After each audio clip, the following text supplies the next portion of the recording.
Imagine getting caught whispering to the kid next to you one time, and instead of a warning, you're on your knees on the hardwood floor for the next 20 minutes in front of every single grade in the building, while everyone else keeps working like it's completely normal.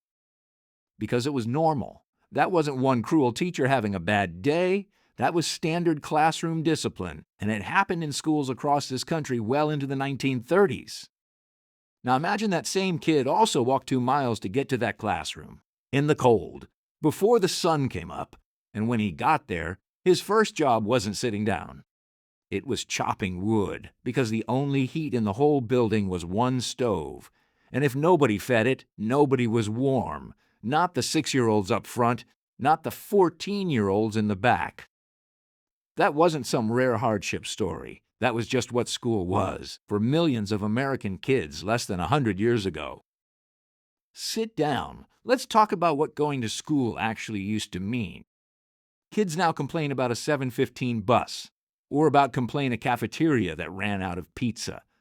They've got heated buildings, grade-specific classrooms, and a teacher whose entire job is teaching, nothing else. Back then, in a lot of this country, school meant one teacher handling every subject, every age, all day, by herself. And she didn't start her day when you did. She started it an hour earlier, drawing water from the well, lighting the stove, getting the building above freezing before the first kid ever walked in the door. That's not even the surprising part yet.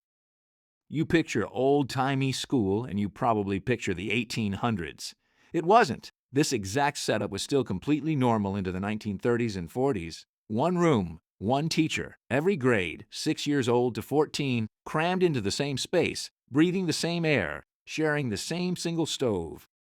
The older kids didn't get a break for being older. They got put to work, chopping the wood, feeding the stove all day long, hauling water from the well so the whole school had something to drink.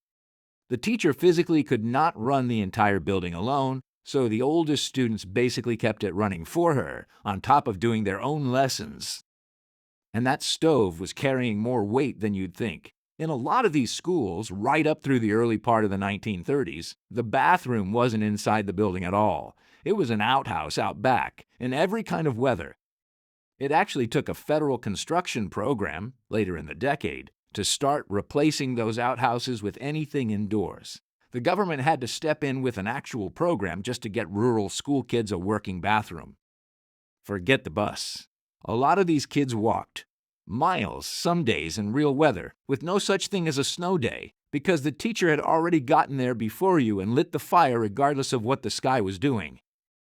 Some families were paid by the school district, specifically because their kid walked instead of needing transportation. A few cents a week doesn't sound like much, but during hard times, that small payment was sometimes the actual reason a family kept sending their kid to school instead of keeping them home to work. Once you got there, there was no paper waiting for you. Paper and ink cost money nobody had, so you wrote your lessons on a slate with chalk, wiped it clean when you were done, and did the entire thing over again the next day. Every lesson was memorized and recited out loud in front of the whole room, out of the same handful of textbooks your older brothers and sisters had already used before you, and their older siblings before that. And discipline itself wasn't reserved for special occasions. Talking back, disobeying the teacher, disrupting the room, could get you hit across the palm with a ruler or a switch across the hand or the back of the legs. It could get you standing in the corner wearing a paper cone, in full view of every single grade in the building. In some documented cases, kids were made to hold a heavy book straight out at arm's length until their arm gave out, or stand on tiptoe with their nose pressed into a ring drawn on the blackboard, getting a sharp tap if they let their heel drop. That was considered completely normal parenting by proxy. Nobody's mother was calling the school board about it. The school board expected it. Somewhere out there right now, a kid is complaining that his Chromebook is so slow.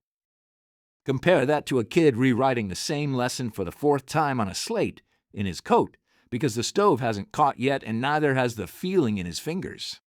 Here's where it stops being rustic and starts being genuinely rough, because this wasn't just old-fashioned school. This was school falling apart in real time, while kids were still sitting inside it. The Depression didn't just make families poor. It gutted the schools themselves from the inside out. Town after town ran out of money to pay for education at all. A huge number of teachers across the country lost their jobs in just a few years. The ones who kept their jobs often took real pay cuts, and in some places didn't get an actual paycheck at all. They got a voucher instead.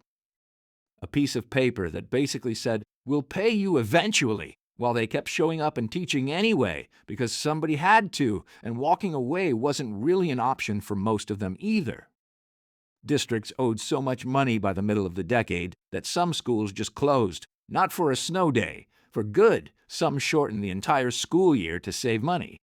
Some crammed twice as many kids into a single room because they couldn't afford to pay for a second teacher anymore, meaning that already overworked teacher now had even more grades and even more kids to manage alone. With money and food scarce everywhere, a lot of families simply pulled their kids out of school entirely and put them to work instead.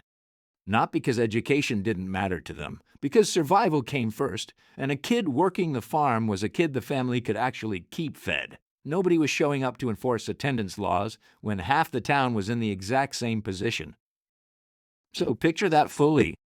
You're already walking miles in the cold to a room with no real bathroom, writing on a slate because paper's too expensive, risking a switch or a corner with a paper cone for talking out of turn.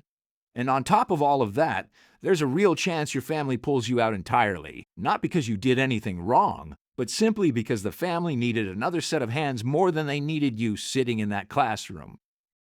That's not a bad day at school. That's an entire system barely holding itself together. So next time you're annoyed your school Wi-Fi's down, or your bus was 4 minutes late, or the cafeteria's out of the good chocolate milk, I want you picturing a kid walking 2 miles in the cold to a building he has to help keep warm himself, sitting next to a teacher who hasn't been paid an actual dollar in months because the whole county ran out of money. I want you picturing that same kid getting pulled out of the classroom halfway through the year, not for anything he did wrong, but because his family needed him more than the school did. Every single one of those kids would have traded almost anything for a warm building, a working bathroom, and a teacher. Kids now got all three and still find lots to complain about. Subscribe.